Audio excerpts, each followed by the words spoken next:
What's happening, guys? This is Logan Robinson from NoleGameday.com. We're here live on a Monday to begin the game week of number 2 for the Florida State Seminoles, but it is certainly not the most fun, to be honest with you. It's something that has been a major uh, concern since of last night, getting the word and news of Ethan Pritchard and what he is currently going through in critical condition. We'll have an update here in just a minute from you guys, as we just heard from Mike Norvell in his Monday regular presser. We will go through all of that with you guys also in this show as well. We will talk a little bit more of this FSU versus Alabama game. We'll also talk about what Mike Norvell felt about the performance overall.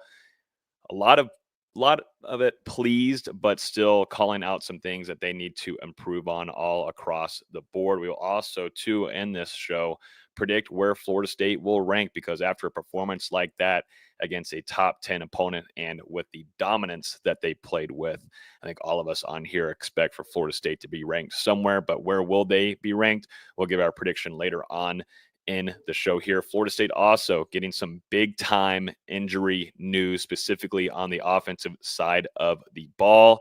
We will discuss that and how it will affect Florida State's offense going through the next couple of weeks. But with me this afternoon is Austin Beasy, our lead basketball writer at NoleGameday, and all the way to the other side is Dustin Lewis, our editor-in-chief. Gentlemen, I know it's a somber and just not so much of a fun Monday morning, even though Florida State had that incredible win. A lot of our thoughts and prayers are with Ethan Pritchard and what his family are going through currently. Yeah, agreed. And, ready to begin another game week with you guys. Missed y'all on Saturday night, but, with the unfortunate stuff that's taken place here over the last 24 hours, that's kind of just where all of my thoughts are at the moment. And like you said, really just wishing the best for Ethan Pritchard and his family, and what this football team is now going through, coming off such an emotional weekend. And it's a really tough situation for Florida State and the community right now. It's about as big of a range of emotions as you can get in 48 hours, going from the highs of the Alabama win to the Ethan Pritchard news last night. Obviously, we're all pulling for him and hoping for the best outcome possible. It's gonna be an interesting week for Florida State and that football team that very clearly showed on Saturday night that they're pretty close to each other already. And seeing what their response is, and I'm sure they're going to do something for Ethan on Saturday. Definitely a sad situation, and we're all hoping for the best there. Absolutely. Let's go over to the statement that was released earlier this morning on their true freshman linebacker, Ethan Pritchard. This is what they had to say.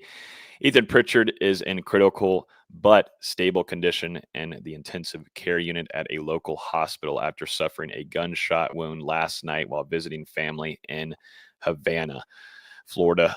The Pritchard family is thankful for the support from so many people, as well as the care from first responders and medical professionals, and asks that their privacy be respected at this time. Further updates will be provided as they are available. And, this news started to break really late last night. All of us on here were watching that fun game between Miami and Notre Dame and started getting some rumbling and some chatter, and saw some Facebook posts from people close around the area in Havana of this. And you immediately have major concern, and for anybody, but definitely in right here with the guy that's wearing the garnet and gold, who was just out there on Saturday afternoon facing Alabama.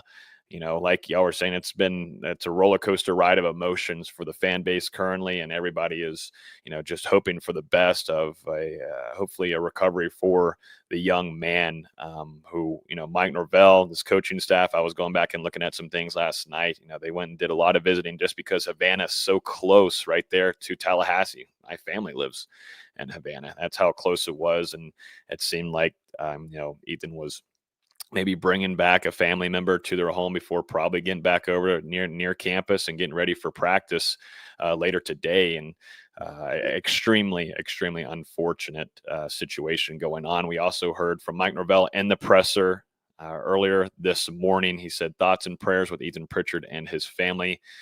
He also mentioned, too, that he was able to go last night and visit with Ethan, I think also too early this morning as well. But he said, obviously, extremely tragic event for the young man.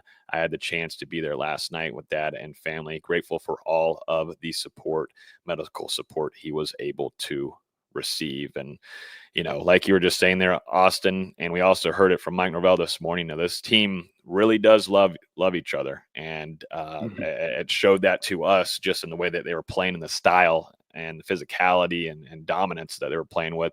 It surely showed us on Saturday, but Mike Norvell did say he spoke with the team, was able to meet with them this morning, give them as many updates as possible. He said it was an emotional meeting. He said not only just the players, but also for him as well.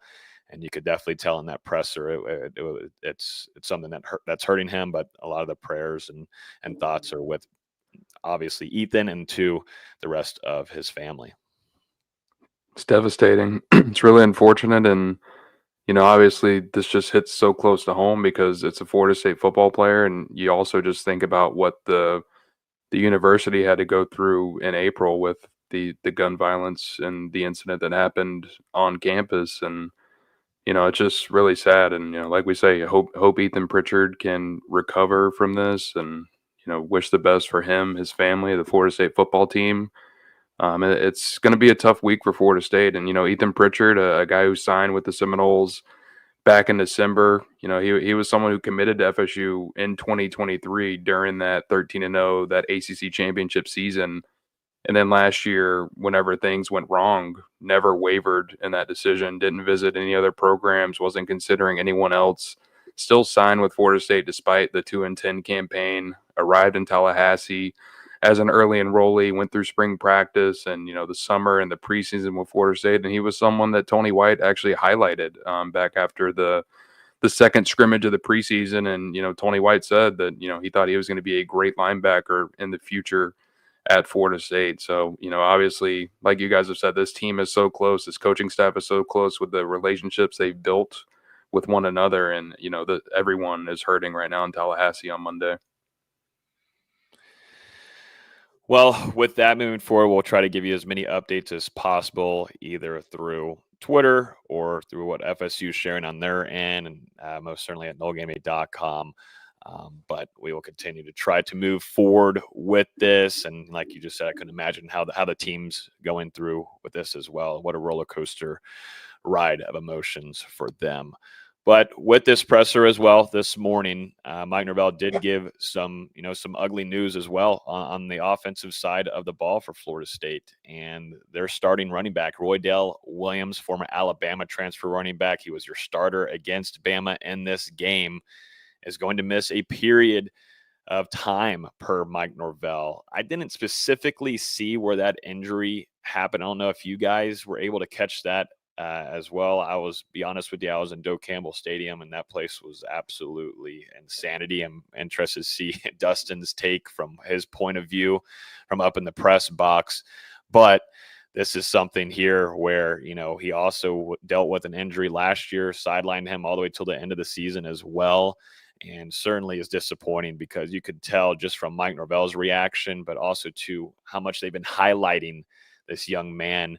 They felt like this guy was going to have a big season ahead for Florida State, and he came in and played with a lot of physicality. That whole running back room did, but specifically Roydell was the one that set that tone early on for Florida State and that rushing attack. And now, it's the next man up behind him. But how do you think this affects the offense moving forward, and who's going to be stepping up the most?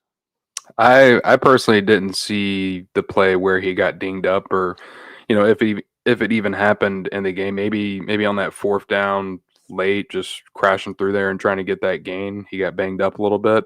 But like you said, I mean, it's really unfortunate after Roydell had some injury issues last year. Started the first 3 games for Florida State and then had an injury in practice that limited him until the regular season finale against Florida. And we've heard him get back healthy this offseason, able to do some stuff for Florida State in the spring. And he was someone that the Mike Norvell and Coach David Johnson have been really impressed with in that running back room and the experience that he brings to the table. And that was a big reason why, even with all that talent and depth that Florida State has, he was the guy who got the first carry on Saturday afternoon. And, only 6 carries for 14 yards. But like I just said, he had arguably one of the biggest plays of the game when Florida State decided to go for it. 4th and 1 in their own territory. You turn it over right there. Bama potentially goes down, scores, and ties this game up. Instead, Roydell gets you a 4-yard gain, and Florida State goes down to put the game out of reach. So, it's certainly a loss for Florida State. But then again, we saw that this running back room is really versatile, and these guys can be used in a ton of different ways, whether it's Chroma coming in there and looking like James Wilder Jr. reincarnated on a couple plays. Lucas and that speed, finally getting a chance to see that after, all of the waiting Florida State fans have done for a year. Gavin Sawchuk, man. that dude is impressive as well. He's got a thick lower body. He can carry some guys around. We saw Holmes get in there for a touchdown. Yeah. I know Mekhi Danzy's not a running back anymore, but they pretty much used him as one, getting him some of those jet sweeps, getting him involved. He didn't have a catch, but he had 3 rushes for 60-plus yards, and obviously that 32-yard electric touchdown. And then finally, Cam Davis make an appearance on that depth chart. We'll see if he's able to get into the mix this week. So there's certainly some bodies there for Florida State to work with. Yeah, that 4th and 1 was Roydell's last carry of the game. I don't know if it was his last play of the game, because stat broadcast doesn't tell you everyone who's on the field at one time, but it's very possible that, fighting for those really tough 4 yards may have deemed him up a little bit.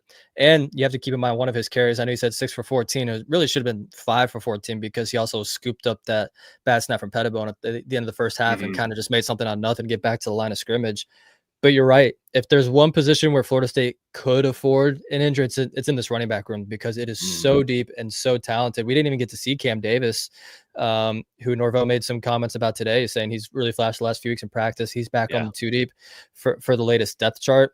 This running back room is stacked, and they're going to use guys in multiple different ways. Everyone's going to get the ball. So yeah, does it suck to lose Roydell Williams? For sure, but they can afford an injury in this room really more than any. You can certainly afford it too when you have an offensive line that decides to make some holes like they did and make the push that they did against a top-tier defensive line unit from Alabama. That makes life a little bit easier there, and we'll definitely talk a little bit further on that later on in the show. But here's what Mike Norvell had to say about Roydell. He said, Roydell Williams will miss a period of time. The overall extent of that we'll see, but I absolutely hate it for the young man. It's not something we're expecting to stretch into anything for the season, but he will miss a period of time this week. And obviously I just hate with him to miss anything. He thought that he played with great tenacity, and also mentioned the 4th down run there is on our own end of the field. He showed power and he showed toughness and was definitely a great contributor in that win. And like you gentlemen said, there's a lot of talent in the running back room, and it's only going to show its face even more when you have a push like that and guys are moving bodies all around. And like I said too, you got a guy like Mekhi Danzy who flashed, and he's one of my breakout guys from this game that I'm very excited to see more of as we go into the next couple of weeks of games for Florida State. But certainly, that's a hit for Florida State on the offensive side of the ball. So Mike Norvell also mentioned a few other things I thought that stood out to me. Probably number one, if I were to pick one, would probably be him mentioning about the physicality that Florida State brought.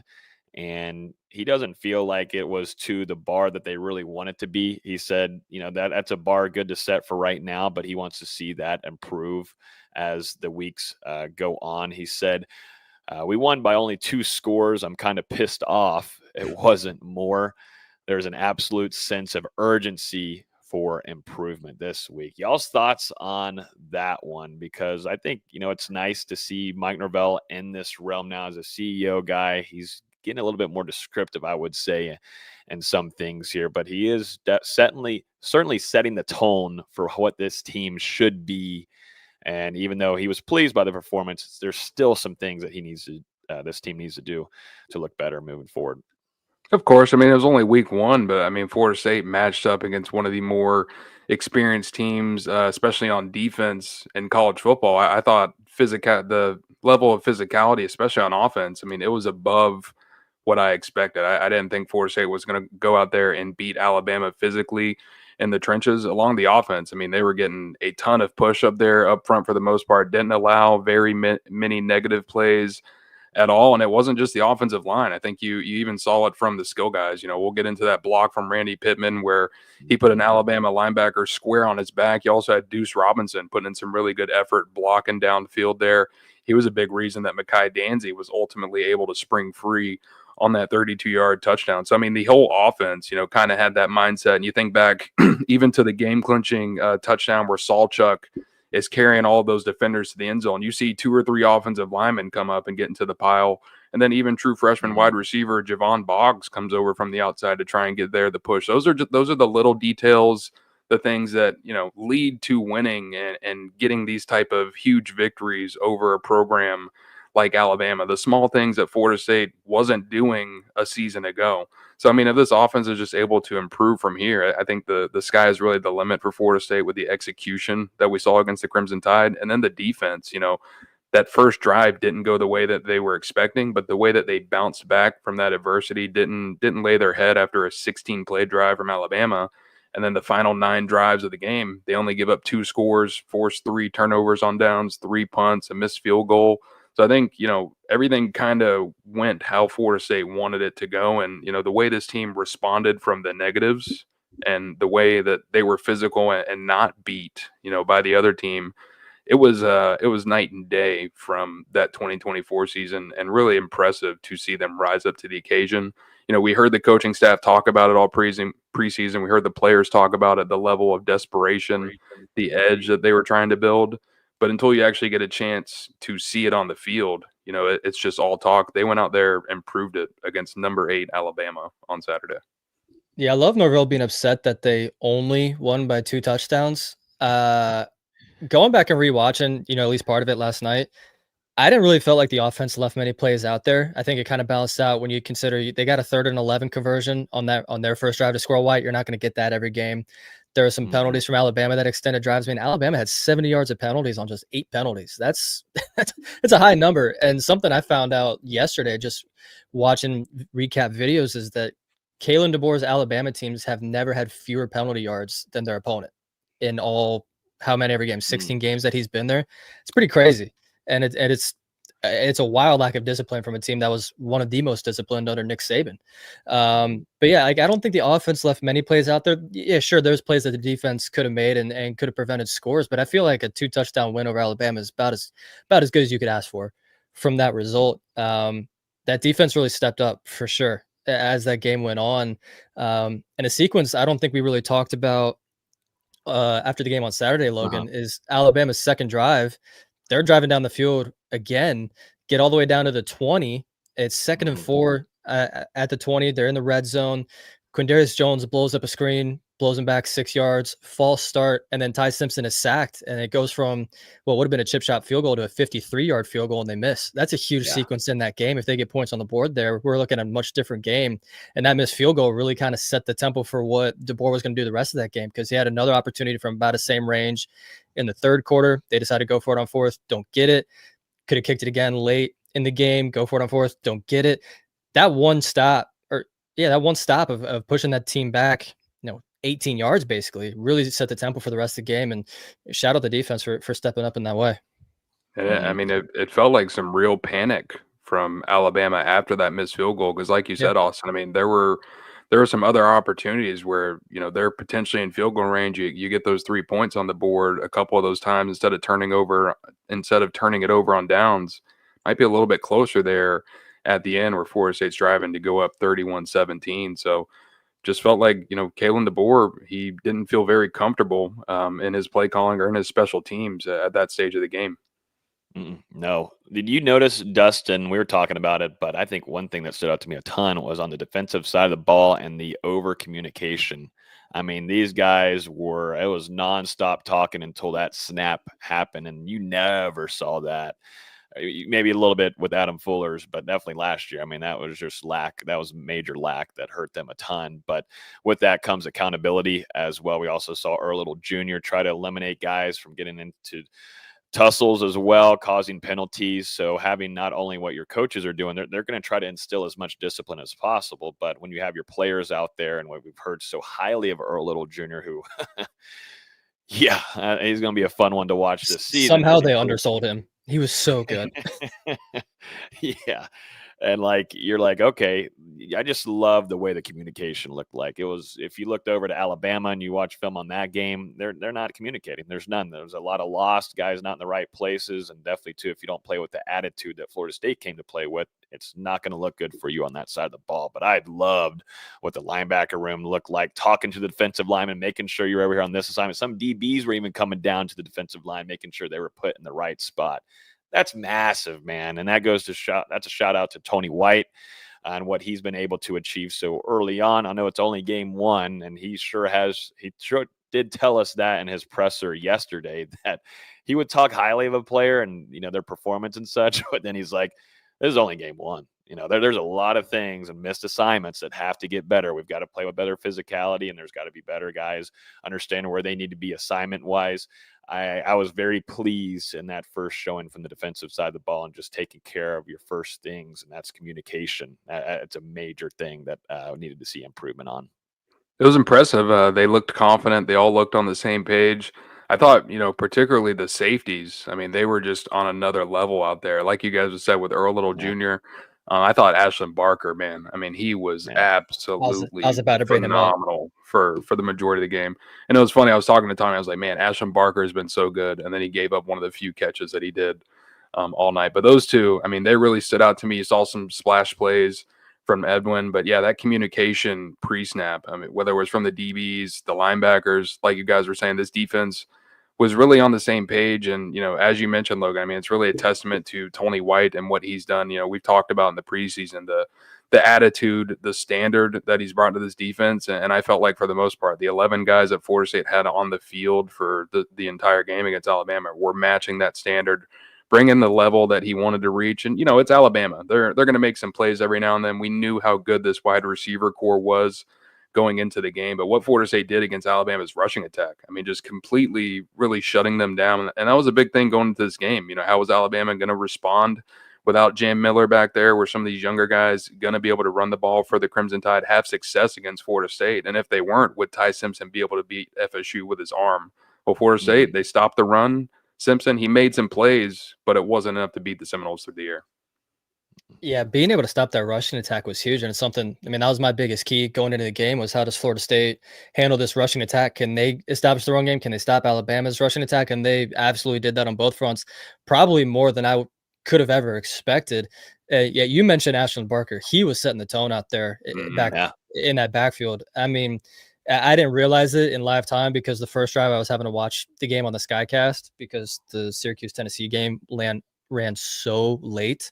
But Ashland Barker just nailed Ryan Williams. And you could tell after that hit that he was not about that action. He ain't about that action. You don't want no more of that. He did not want to get hit like that again. And that led to, I think he had 3 drops on the night or on the game, which, Ryan Williams is a good player. Yeah. But he did not want to get hit like that again. And he got hit like that a few more times. Once by Earl Little on that callback targeting. They were hitting back there. It was really impressive to see the defense fly around like that. And, we talked about that safety room a lot this offseason and thinking about, we really haven't heard the greatest stuff about Shaheem Brown. He only played 14 snaps in this game. He really didn't play a lot in this game. Ashland Barker and Earl Little were just making all the plays necessary.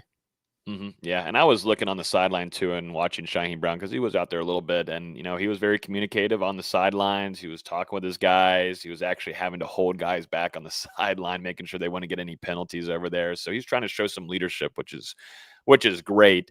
And one thing that Tony White talked about in his press conference is, it's still alluding to, hey, it's a new week. Whoever performs the best in practices and what you just showed me previously in the last game is going to show a lot to me if I'm going to put you out there on the field more. You're going to get more opportunities if you perform best. I understand if you're not there assignment wise, but if you show tenacity, if you show that physicality, that energy, and that drive, you will see more playing time. And Tony White gave some props to as well to his coaching staff, even the people that we don't even talk about a whole ton, like Zach Arnett, who was a new addition to this coaching staff, Dimitri Emmanuel, who we've had on here the Spear. Shout out to Big Meech, one of our listeners. And then also too, one of my favorites, and when I was little, Ernie Sims. And you want to talk about somebody that wanted to come down and hurt you and dominate you and light you the F up, that was Ernie Sims. And so having that mentality on the defensive side of the ball, that makes it so Ryan Williams don't want more of that action. You don't want to have any part of that at all. Certainly, too, when you have number 0, that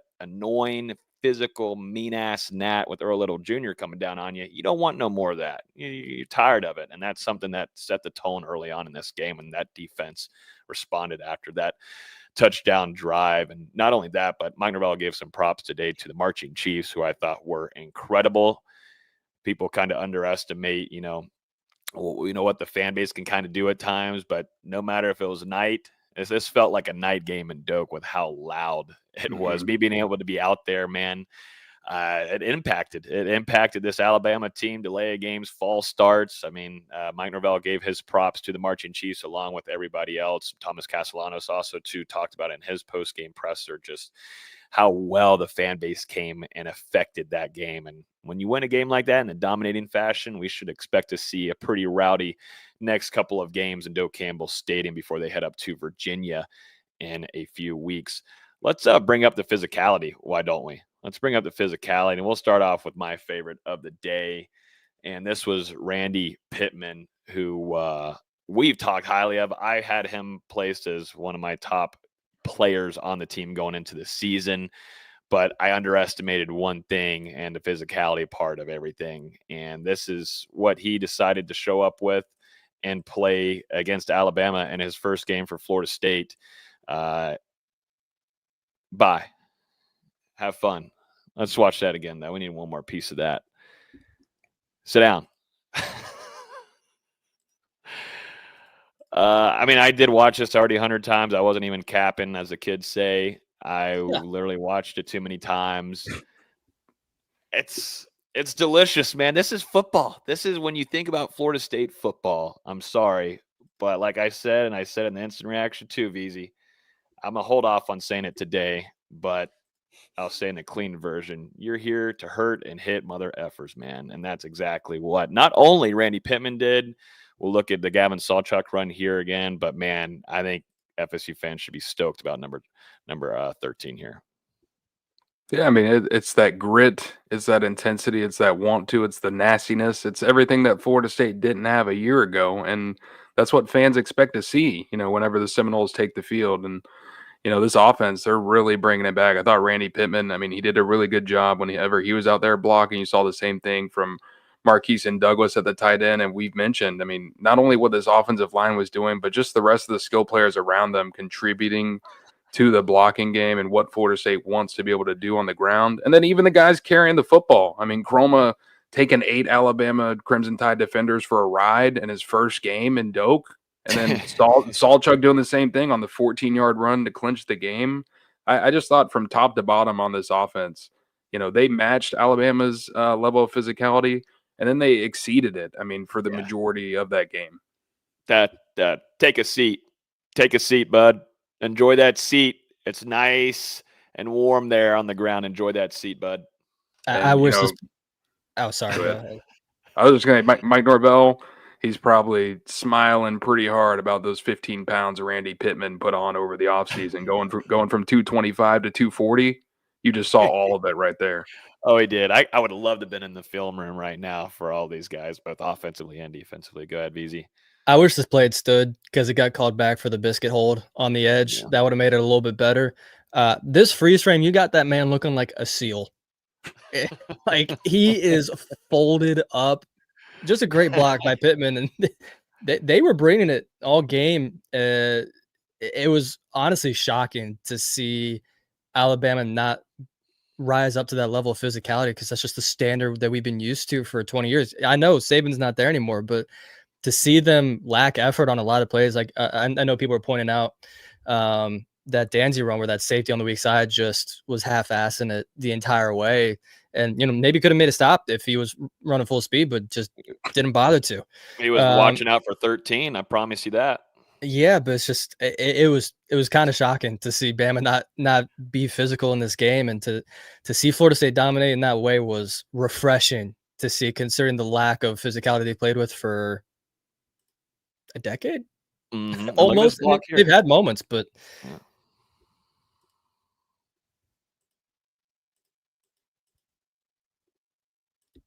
Who's down here? Who's at the bottom right here? Who is Who that? knows? It With is. that block. I mean, that's delicious too. I mean, there's so many. Deuce Robinson. It's grainy. It's a Who is receiver. that? Yeah, it's a Yeah, receiver. and Is Deuce it is on the Boggs? top Potentially side. because Deuce And is at the top. That might be Boggs. Boggs looks Florida a lot State bigger in didn't really person too. play a lot of people on offense, so let's see. Yeah, it would either be Boggs, Squirrel, maybe Mackay. Yeah, he's kind of tall, so it's It- either Boggs or It either Danzy. has to be Landon Thomas, Danzy, or Boggs. It has to be one of those three. Yeah. Thomas only saw 4 snaps. Yeah. Then we got to go over to the Gavin Sawchuk run, gentlemen, which we've been talking about heavily on here. But this was uber impressive all across the board. Here we go. So there's Boggs right there. And then you just got offensive linemen piling in here. I mean, I'm pretty sure, yeah, Luke Pettibon. I mean, everybody's going to love this man as a center. Norvell raved about him today, saying he thinks he could be one of the best centers in college football. But right here is what you expect, and this is why I was super stoked about this addition from Luke this offseason, guys. I mean, he just brings that physicality that you need. And here comes Medley initially right off the bat. I think Richie dives in there. Pettibon's getting in the or Pettibone, sorry, he's getting in the mix. Yeah, Pettibone. Yeah. And that's just something last year on one of these plays, like Florida State's offensive line, they're just going to be standing there watching. Like you're not having anyone put in that extra effort. And I think you can argue right here. I mean, this is a tough run from Sawchuk. He might get in regardless, but this extra effort from the guys diving in and doing whatever they can to give a little bit more momentum on the pile to keep moving towards that end zone, that's the real reason he got in right there. And then Florida State, I mean, with that score, that defeats Alabama essentially. My favorite part about the play is LT Overton trying to tackle Sawchuk at the end. He accidentally tackles Javon Boggs instead. That was pretty funny. But just tremendous effort all game. And this play was just, a simplification of the entire game of the way Florida State was playing. It was great to see. And a lot of people were maybe curious about the team taking Sawchuk, but he's clearly got a role in this team. He's a good running back. I wouldn't be surprised to see him take the first carry next week against East Texas A&M. He's talented. He really is. And he just adds such another layer to this running back room that we didn't think it even needed. No. Someone's been looking at the depth chart. Sawchuk listed as a starting running back for Florida State going into week 2. 2 running back spots on depth chart. Jalen Lucas and Chroma are co-starters at the other one. They're gonna find a way to put 4 running backs on the field at the same time here at some point. Mm-hmm. It could work.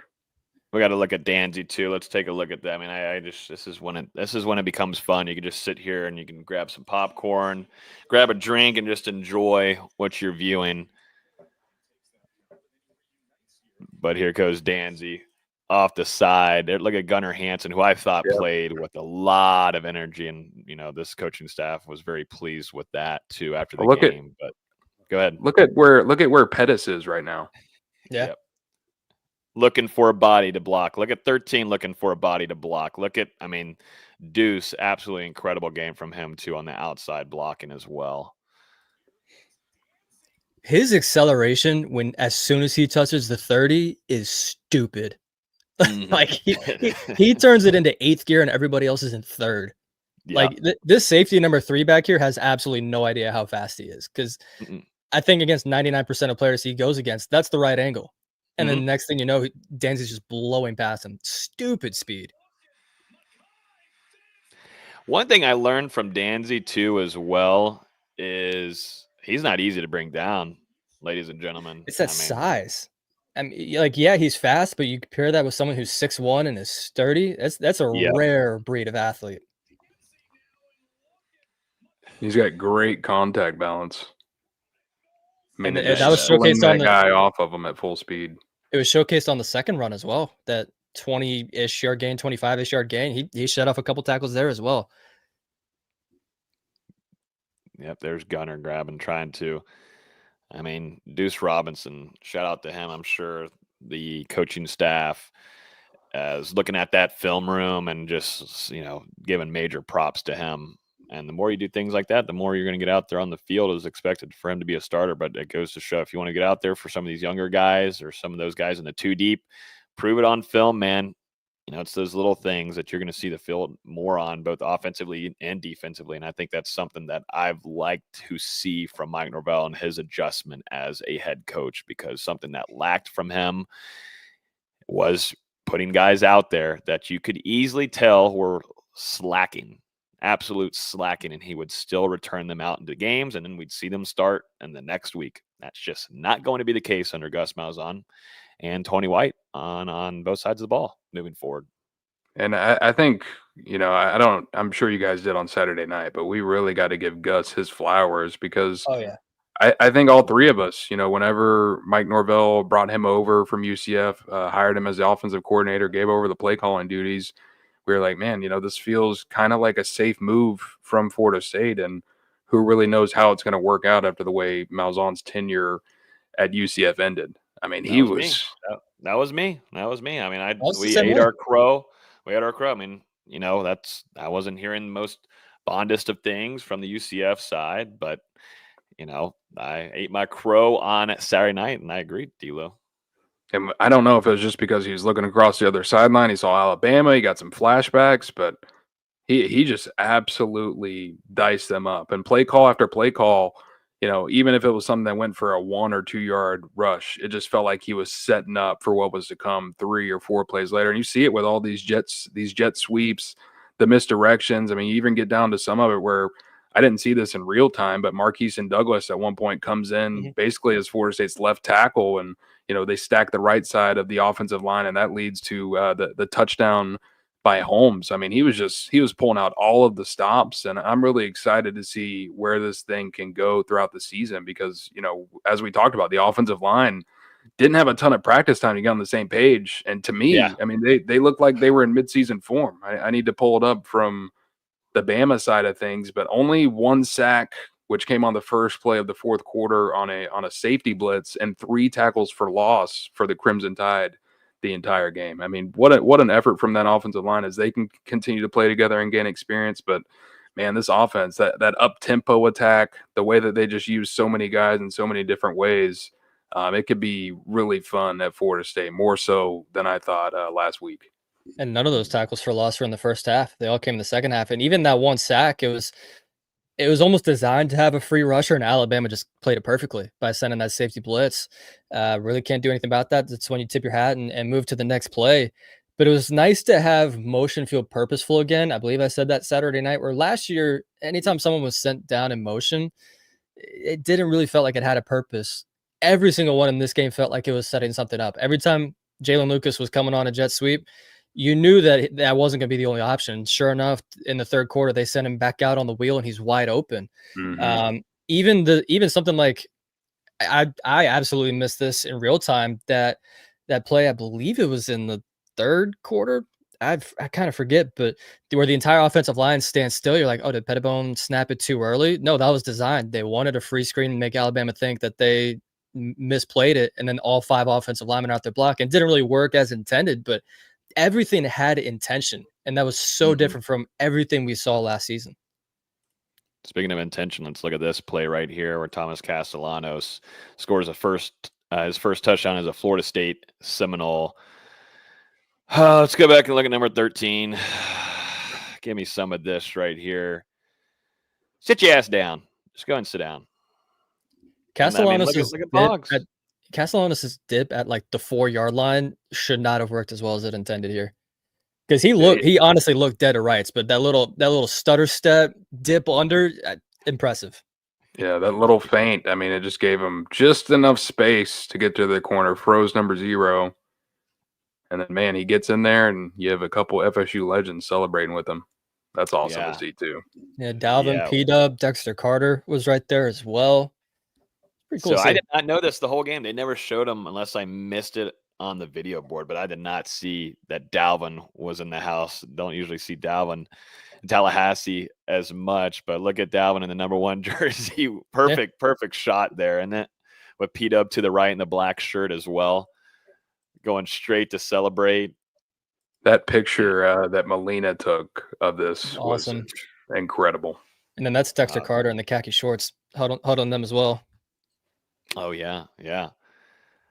I mean, this has been even on Keziah's touchdown too as well. Randy Pittman's looking for a body, not just looking. He's looking to run your ass over. And what an addition for Florida State's offense, and just setting the tone on how it's going to be moving forward with this team, and Dalvin Cook and Peter Warrick, and seeing all these FSU greats in attendance as well for that, to show their support even with the season that went down last year. And I know they were not happy with it, just because they know what Florida State is supposed to be, and a lot of those guys that played, set that bar so high. But for them to get that support, and also to see the fan base and the players happy, being able to dance a little bit. And I know Tommy said that, there won't be much celebrating like they did against Alabama. They want to be It was a good lot to more see. disciplined, but it was, to me and all the fan base, from at least on our side of things, well earned, and they deserve it after all the shit that they had to go through this off season and last year.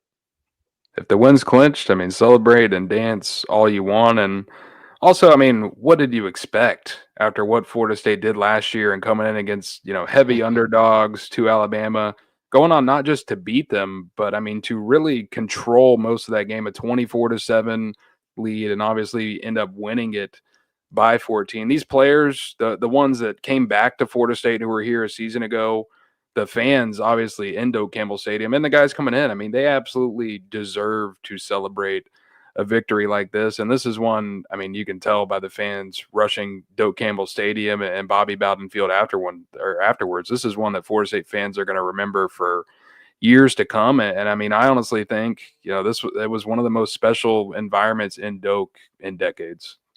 Mm-hmm. I've seen, obviously I wasn't there, but I've seen some people say a rival to Oklahoma game. So I'll need y'all to help with that. It was very loud. I was there in the stands for 2011, and I was too. That was unbelievable.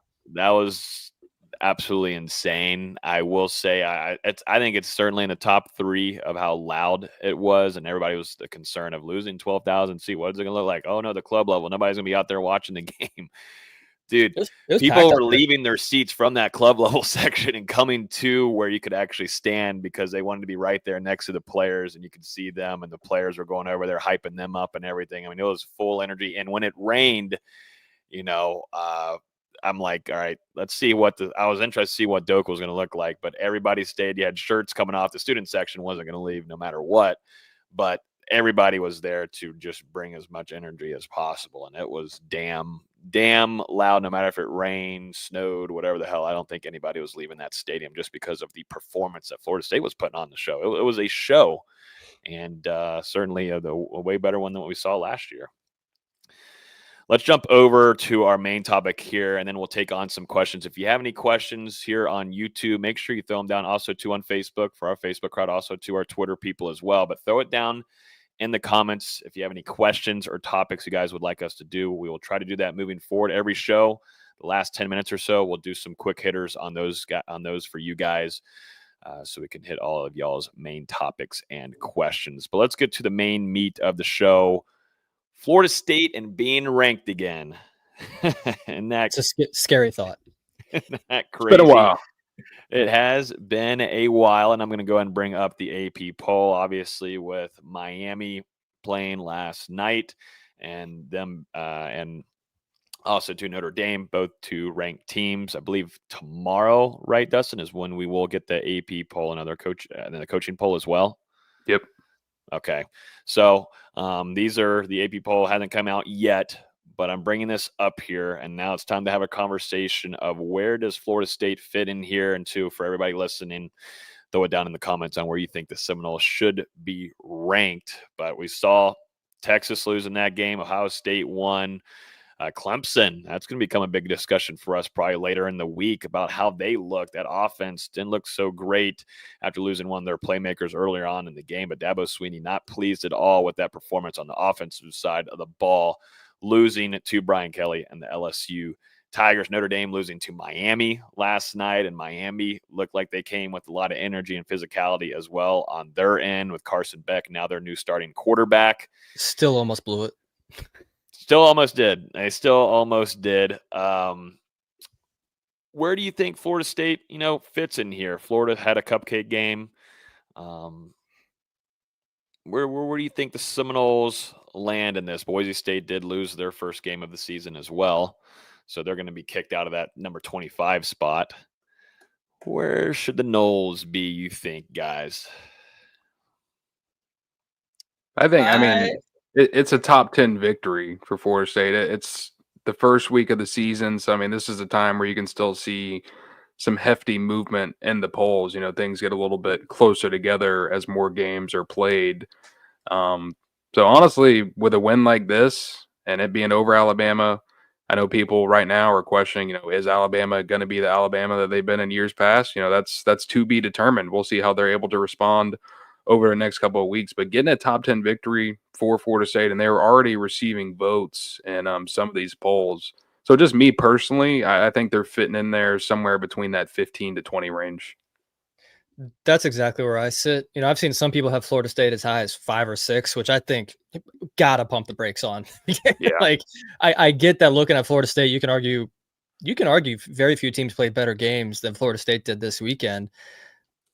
People are going to hate me for saying this. I wouldn't be upset if they weren't ranked, but again, it's for the first week because I want that team to still have that hunger as they go forward throughout this next month. And if they just come out still not ranked, that team would be fired up, I think. I kind of just think they're going to take Kansas State's spot there at 17 because Kansas State, like last year's Florida State team, went to Ireland, lost in a 24-21 game, then come back and have a stinker where they had to pull it out against FCS North Dakota with a last-minute touchdown. So I think they're just going to take Kansas State's spot there at 17. Wouldn't be surprised to see them higher. Wouldn't be surprised to see them lower. We really just don't know. But if we've learned anything from the last few years is that AP poll voters love to overreact to the first week because we all saw what they did to Colorado 2 years ago, and then they went 3-9. So, yeah, I think in between, likely, I think they're going to be. I think they'll be 18 and above, I believe. I really think they're going to jump up that high. Just like you said, initial reactions from the AP poll, they'll throw them up there. And now with the new age of college football, you got to win the transfer portal. And it seems like Florida State's only week 1, but it seems like they've done that and a good job of it. And just the highlighting of Thomas Castellanos that he has received across the country, man. He was one of the most talked about players from this last week. And we're still not done with college football. We got Bill Belichick opening up his new era up there in Chapel Hill tonight. But man, one of the biggest storylines was Thomas Castellanos and him having those comments about Alabama and then backing them up as well. And he's a fearless leader, man. I think that's the best way to really describe him. He doesn't care about who he's facing. He's going to go at it and he's going to try to make plays. And I think this is going to excite a lot of these voters and such to put Florida State in a pretty high rank whenever those get released tomorrow. They're going to get a number 1 vote, though? No. What were y'all's thoughts on some of these other games out here? How do y'all feel Miami played last night? That game, of course, you always want to see Miami lose, and definitely for the Florida State fan base, you don't care what happens. Doesn't matter whenever FSU faces them, you want to see them not have a whole lot of wins. But if Miami continues to win and Florida State does its thing, you're potentially gearing up for, certainly, as it usually is, a primetime game, but College Game Day could be in the house whenever the Hurricanes roll into town in week 5. It's a possibility. I mean, the way it's lining up, this could be a top 10 game. I'm trying to pull up Miami's schedule because I'm pretty sure they play USF and Florida before that. I forget who they play next week. So they're gonna have to get through UF. They play Bethune-Cookman next week. Then they host USF, continue that by hosting Florida, and then FSU will be their first road game of the season. And listen, USF is no slouch. Yeah. I mean, they laid it on Boise State on Thursday night. I was impressed with that game. They did, man. They came and played hard, a whole 180 from last year. And I can tell you, I'm down here in Tampa, and this place is happy to have a college team that's respectable, and they ain't no slouch, like you said, VZ. Yeah, but I mean, honestly, like watching that game last night, I felt like it was more that Notre Dame lost it than Miami won it. CJ Carr was pretty up and down. The thing that really surprised me is that Notre Dame, they didn't commit to it early in the game, and then whenever they tried to do it, they struggled running the ball for the most part. Obviously, lost a fumble deep in their own territory that led to an easy Miami score through an interception. And then late in the game, that final drive just gave absolutely no protection to the quarterback. And at the same time, Miami had that crazy touchdown catch where if the Notre Dame defender maybe leaps for the ball, it's an interception. It's going back for the Fighting Irish. So I thought Notre Dame had their chances. They shouldn't take advantage of it. Or if that safety's Earl Little Jr., that receiver's missing his head. He just completely misplayed it. I do agree that I thought Notre Dame lost it more than Miami won it. Really, Miami should have won that game by 2 or 3 scores. But Cristobal is going to Cristobal, and they let Notre Dame come back into it. That's if Cristobal can get out of his own way, that's going to be a good football team. But until Cristobal can prove that he's not a doofus, it's not going to matter. That number 10 kid, though, that freshman for them, true freshman, Malachi Tony, he's an impressive player there for Miami as well. But like you said, it's Mario Cristobal at the end of the day, and he likes to make some silly decisions. Malachi Tony, I just want to say real quick, he's a reclassified 2026 recruit. So this is a guy kind of like Roydell Williams in college a year early, and for him to go out there in his first game and perform like that against a top 10 Notre Dame team, yeah, it's a kid to watch out for throughout the season. Yeah, finally Notre Dame was just like, hey, here's our best corner. Good luck. And after that, he definitely struggled getting open, but he put on a show in that first half. He did. All right, let's jump through some quick hitters. Like I said earlier, drop some questions down below or topics, and we will run through them to finish off the show. But let's start off with number 1 here from our guy, Terrell Thomas, offensive and defensive player of the game. I'm glad you asked that because we usually do that no matter what on every recap. Let's jump through it. Who wants to give their offensive and defensive player first? I don't really think there's much debate. It's Tommy on offense and it's Earl Little on defense. Yeah, I mean, do I have to pick one? Because I think I would really roll with that offensive line as my MVP for the offense. I mean, they were they were so much better than I thought. It was a major question mark for me going into this one, and talked about all the experience that Alabama had along that front 7. I know Tim Keenan obviously was missing for the Crimson Tide, and that was a big loss for them. But regardless, I mean, this FSU offensive line, they were physical. They were on the same page. They didn't commit a ton of stupid penalties or things like that. They were giving Tommy time to throw the ball, creating lanes in the running game. I mean, they were above what I expected to see from this group going into game 1. So they're my MVP on the offensive side. And then going to defense, I mean, Earl Little Jr. led the team with 9 tackles. Only had 17 tackles in his career going into this game against his former team, and then absolutely shows out. So, yeah, I think you got to roll with him as well. But Ashlyn Barker, I mean, he's getting an honorable mention. He was great, and I would like to give a couple more honorable mentions. Daniel Lyons, I thought, played a fantastic game, taking advantage of – because D-Jack was double-teamed on almost every single play. I was going to mention that. I know we're not talking a whole ton of Daryl Jackson after this game, but just being right there close down there, that man played nasty. And like you said, there's clips of him having 3 guys on him during the game. I was rewatching part of it last night, and almost every single play he was getting double teamed. It was incredible. And Daniel Lyons just did a fantastic job with his one-on-one matchups. He had, I think, 6 pressures in the game, which is fantastic for a defensive tackle. I mean, superb, honestly. And then Blake Nicholson in the second half, I thought played a really, really damn good football game. It was good to see him step up after he kind of, I would say he's disappointed the last few years. But he was really, really good in that second half. I'll give an honorable mention to Randy Pittman just because we talked about him throughout this entire show and opened up a lot of opportunities for his playmakers and was not a selfish player. And that's exactly what Gus Malzahn wants to see from those guys. But I thought Randy set the tone. Can I give some more honorable mentions then? I didn't know we get more than one. Mandrell Desir. Mandrell Desir. We forgot to talk about the Desirs on Saturday night, but rewatching Holy the shit. game, rewatching the game, both Desirs were active. Daryl got stiff-armed at one point, had his true freshman moment, but I thought when Mandrell was in there, I mean, man, he was really good. And then you're like, this is a true freshman, and he's playing his first game against Bama. And I mean, He's going up against he was Caden Proctor and just stood him up on a run fit. It was unbelievable.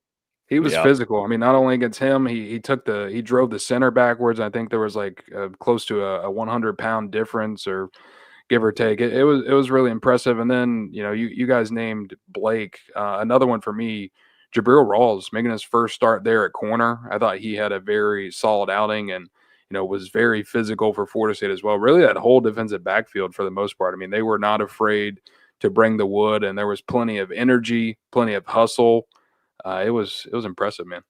Oh, and also Juice Cryer. I can't believe we haven't said his name, and we're an hour in. Juice Cryer was unbelievable the entire game.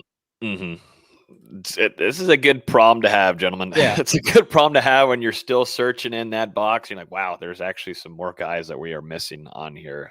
Very, very impressive. Let's keep moving here, though.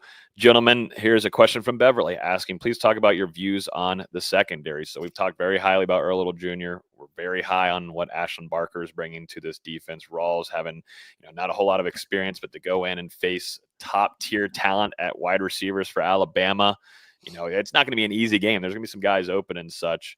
And then Jerry Wilson, who me and VZ were allotting after the game because you just didn't hear about him that much. They just didn't want to go his route as much as well. What are y'all's thoughts real quick on that secondary play? Yeah, I mean, we've talked about it a lot. I thought there was some give and take in this game. Florida State obviously made plenty of great plays, but then you look over that Alabama wide receiver unit, and I mean, obviously you're going to give some stuff up when you're facing off against Ryan Williams and Jeremy Bernard and everyone else that they have over there on that roster. And that was kind of how it went. Florida State, I thought for the most part, they were pretty consistent. There were a couple of breakdowns. And, I don't think that was something that we necessarily didn't expect from the Seminoles going into this game, because you've got multiple new starters across this defense. You've got guys in that secondary, like one who I just mentioned, and Jabril Rawls and, Edwin Joseph as well, but making their first, and Ashland Barker making their first career starts here at Florida State. So this is a unit that I think they're going to get better throughout the season as they gain more game experience and just playing alongside one another. And then also thinking about the guys who transitioned from that system under Adam Fuller, and they're, still getting down the nuances of what Tony White wants to do in Tallahassee. So it's a unit. I mean, there's some experience there, obviously, with Jerry, and he wasn't someone that Alabama targeted very much in the game. And then Earl Little Jr., he's been a guy who's contributed at the college level for multiple years. But these younger guys, I mean, they're going to grow and they're going to get better with more snaps. Yeah, PFF graded Jerry kind of low. Instead, he allowed 5 catches on 7 targets. Even going back and rewatching it, I don't necessarily agree with that. A lot of the breakdowns and coverage were more of just a wide receiver getting in behind the linebacker unit and buying time. Especially Bernard. Bernard did such a good job of just, getting behind the linebacker unit and finding his way open, especially if they came up to, when Ty Simpson scrambled, he was just the open man there. I thought Quindarius was up and down more than anybody. Besides that screen blow up, he definitely struggled in coverage. Yep. But other than that, I don't really, there's no one off the top of my head where I'm like, I don't really love the way they played in that secondary. I thought Jabril Rawls was physical. Played well in coverage. We've talked ad nauseum about how great Earl Little was and Ashland Barker was. Besides Quindarius, I wasn't too concerned. Edwin was up and down as well, but nothing too crazy. It's always gonna be hard to play from the slot. And just to add on to that, I think only 2 penalties from the defensive backfield. You had the pass interference on Quindarius Jones in the end zone, which Florida State they go on to turn Alabama over on downs just 4 plays later. And then you did have that play where you stopped Alabama on 4th down, but then Edwin Joseph was called for a defensive hold. And I think, was that the drive they got the field goal? Yeah, and if he didn't, it was going to be a touchdown. So I'm not too upset about that. Yeah. You know what I just forgot too, who recorded a sack and we did not talk about him, was Stephon Thompson. I completely forgot about him. He also Diggs too. Mm-hmm. Yeah, but Thompson bullied Proctor, and he's given up 130 pounds. Yeah, very impressive from him. Let's keep rolling down the line here, though, gentlemen. This is from Zeno on YouTube asking thoughts on all the backtracking from major pundits now saying Bama is just terrible and giving FSU 0 credit for a great win. Paul Whoa. Feinbaum. Okay. Paul Feinbaum. I didn't say anything bad there. I said Paul Feinbaum. I am looking forward to that show in an hour and a half, let me tell you. Well, he's had his first initial reactions, but hasn't given any kind of flowers to Florida State as expected. You don't expect it, nor do FSU fans. Who gives an F? It's Paul Feinbaum. Who gives a shit what he says, to be honest with you? He's just looking for engagement anyways, but it works well. And we put out all the silly shit that he had to say this offseason and did well and built engagement. And we made sure to bring back those posts and repost them the last 48 hours. So he's been getting some crap. But any thoughts on here from Zay on this?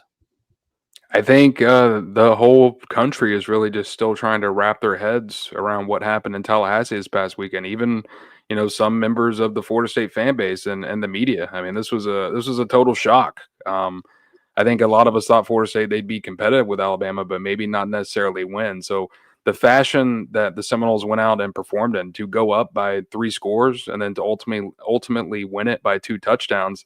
I think it has some people kind of guessing. This is the opening week of college football. No one's seen Florida State play, no one's seen Alabama play, and then they're like, well, the team that just went 2-10 absolutely smacked a team that a lot of people are thinking could be an SEC championship contender, could be a contender to make that 12-team playoff. And now they're just kind of wondering, is Florida State for real, or is Alabama maybe fake going into 2025? And that's something that, like I said a couple minutes ago, it's going to shake itself out over the next couple of weeks. I think Alabama, they obviously have some questions to answer on their end. First time starting quarterback. They didn't have their running back out there, new starters on the offensive line. The thing that really surprised me was how poorly their defense performed with the amount of experience they had coming back, and 8 of their 10 tacklers from last season back. That was pretty shocking to me. So I think it's just something that people have to now figure out over the next couple of weeks. And, we're going to see from this Florida State team as well. Can they respond and continue getting better, even though that they've got such an emotional win now under their belt? Yeah, I mean, you nailed the head. You nailed. I've lost words. You hit the nail on the head. That's what I was trying to say. It's been a long day, man. Long day. I know. But yeah, I mean, everyone's initial reaction to this is going to be Florida State just went 2-10 and they just smacked Alabama. Alabama must be bad. That's just going to be everyone's natural reaction until we see the season play out. And Alabama, you're going to find out real quick because, they've got Louisiana Monroe, which 2007 flashbacks will be fun there. But then they got Wisconsin coming to Bryant-Denny Stadium, and then they play Georgia. So you're going to find out real quick if Alabama's just a bad team or if they got caught in a bad game. You're going to find out real quick. Whereas Florida State, you're not going to know for a month. Yeah. The question here from Larry Bear asking tackling problems, your opinion on that. So I think probably maybe alluding to, at least for me, what stood out was how slippery that Ty Simpson was able to get out of some things. I mean, there was some potential for James Williams to rack up 2 or 3 sacks. Now, he was getting held. We noticed that kind of early on in the game. But nonetheless, though, across the board, though, there was some tackles that were certainly missed. And, Tony White will want to clean up those things. That's what he brought up in his press conference earlier yesterday on that. So no shocker there that they certainly do need to do a better job on the tackling front. Because if you make some of those tackles, man, Alabama wouldn't have anything going for them on the offensive side of the ball. Not really surprised though, because it's so early in the college football season, and I want to say that we brought it up on the show last week, but football, it's just not what football was 20 years ago when you're thinking about the off season and spring practice and preseason. There's not as much live tackling and putting guys to the ground, and a lot of that is wear and tear, trying to protect your players for the actual season. But then that leads to now defenses having tackling issues largely in the first probably like 4 to 6 games of the year, and then you're able to get into more of a rhythm in the second half of the season. I thought for the most part, Florida State, they tackled pretty well. There were some missed tackles, but nothing too egregious. I think the main thing was just losing contain in the pocket on Ty Simpson a couple of times. But you guys have talked about Earl Little Jr. bringing the wood. Justin Cryer with an absolutely mammoth tackle on 4th down to stop Alabama short on a throw out of the backfield that was a little bit misplaced by Ty Simpson. But there was not an inch to be gained against Justin Cryer on that play. So, the level of physicality, the tackling, when you think about the level of opponent that Florida State was playing, it's not a group of 5 team. It's not an FCS team to kind of warm up. Like you're going up against Alabama. I thought they performed pretty well. Yeah, PFF credited Florida State with 14 missed tackles, which is a high number. I was trying to see if I could figure out exactly who forced the most missed tackles. I assume it's Ty Simpson because he was way slippier than he needed to be in that backfield. But you also have to keep in mind Alabama's got a 240-pound running back. You're not going to tackle that guy on the first chance very often. And I agree with Dustin. Your first game is against Alabama, and football isn't like it used to be. There's going to be missed tackles, and I expect that to be a major point of contention for the next few weeks or so in practice. We'll finish it off here with the most underrated player of the game between Florida State and Alabama. Kendall gave his pick here and said that Dell Jackson's got to be underrated one just because of how many times that Alabama was doubling him and sometimes tripling him as well. And he certainly did make a big impact. I know I brought up Randy Pittman. If I were to bring one up, it'd probably be that for me, just because you don't talk a whole ton. You don't talk a whole ton about blockers and such. But he impacted the game to allow guys to go out there and score, and also to just overall set the tone that Florida State needed to begin this game. But if y'all could think of anybody else who you would add in there as an underrated player, have at it. I think, like you said, Pittman's a good choice. Darrell Jackson, even though he didn't pop up on the stat sheet, I thought he was very disruptive for the Florida State defense, and his effort allowed other guys to make plays. And I don't know if we can call it underrated, and we've kind of already talked about it. He made some splashes in this game, but Blake Nicholson and what he was able to do after coming in off the bench, I think he was a large reason that you didn't see Omar Graham Jr. Get as many snaps throughout the game, just because they were rolling with the hot hand. And what he was able to do as far as tackling, then obviously that pass deflection, very impressive from a guy who we were hoping to see step up after the preseason. And the main thing that we heard about Blake Nicholson during fall camp was that hit he took from Chroma down there in Jacksonville. And, you're wondering how the guy's going to respond going into year 3 at the college level. Yeah. Well, hey, he steps up there against an SEC powerhouse. Yeah, I like that pick. Yeah, I'll go way off the board for someone else that we haven't really talked about today. Jason Jenkins, I thought was pretty solid. Had, I think, 3 pressures on the game and only 20 snaps. Hard to be upset with that. Even had a few QB hurries. Jake Weinberg didn't have any concerns whatsoever, especially getting kind of frozen on his one kick. Just relaced it and it was still right down the middle. Yeah. A lot of guys you could pick out here. Mm-hmm. Yep. And certainly some things too for Florida State to clean up and such. And the staff has certainly talked about that, some special teams things more than anything outside of what you're just talking out there with Weinberg. And, but yeah, man, I mean, Florida State dominating win there. We will have a preview later on in the week for you guys, which is kind of crazy here because you go 2 games and then you will have a bye week early on before you do go on the road. And you're going to go off and face against Virginia for your ACC first game of the year, but you're going to be facing East Texas A&M this upcoming weekend. We'll have a preview for you guys later on this channel for you, but we appreciate everybody tuning in with us. Like I said at the very beginning of the show, all of us have thoughts and prayers with Ethan Pritchard and his family and everything going on through there, along with the team and everything that they're emotionally going through. Wishing the best there and hoping for good results and good updates coming soon. But that's going to do it for us here on Hear the Spirit. We'll see you later in the week as well. We appreciate all the love we're getting here on the YouTube, Facebook, and Twitter. If you're here on YouTube, hit that like button before we go. We appreciate it. Hit the subscribe button too as well. Tons of videos, live content, and shorts coming your way as well. Y'all have a great rest of y'all's week. We'll see you soon. And Florida State is officially 1-0 to begin the season. Peace.